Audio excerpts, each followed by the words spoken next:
Today's day 79. We're reading Psalm 127 and 128. There's a little verse near the beginning of Psalm 127 that I've heard quoted to me and discussed many times, but it really stood out to me today as I read it. It says this in verse 2, "For God grants sleep to those that he loves." Now for some of you, you're like, I know it's one of God's greatest blessings. I love me a good sleep. I could go for hours on end. If you know me, you know that's maybe not quite so much my story. Sleep for me is not very high on my list of priorities. I could go days or weeks with sleep falling way down the priority list, and you get what you can when you can, and you go hard because you're going after a goal.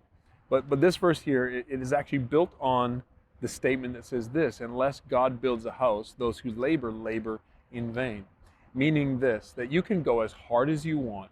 You can put all your best energy, even your time and your talent and everything towards something. But you need to know God's not looking for you to burn out on his behalf. God is not inspired by those who are willing to burn out and to cut corners and to live a fragmented life where they're burning the candle on both ends. It's actually his desire that you would get some rest. So I don't know what you're doing today. Maybe you're studying hard. Maybe you're working hard, trying to pile on as many hours as you can to feel like your extra hustle is helping get you there. And hustle is an amazing thing. But in the midst of that hustle, you also need to have hope that God is the one who will give you the energy, the opportunity, and everything you need so that what you're putting your energy towards actually has longevity. So let me just give you license today. Get a little more rest than you normally would. Like, don't watch an extra episode on Netflix. Turn it off and go to bed. And maybe if you're that person who say, man, sleep is just not a hard thing for me, I do it all the time.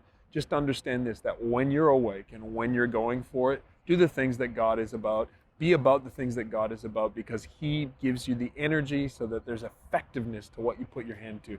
I'm talking a lot right now. I'm in that mode. I haven't rested very much. I haven't slept. I'm going to go home and get some sleep.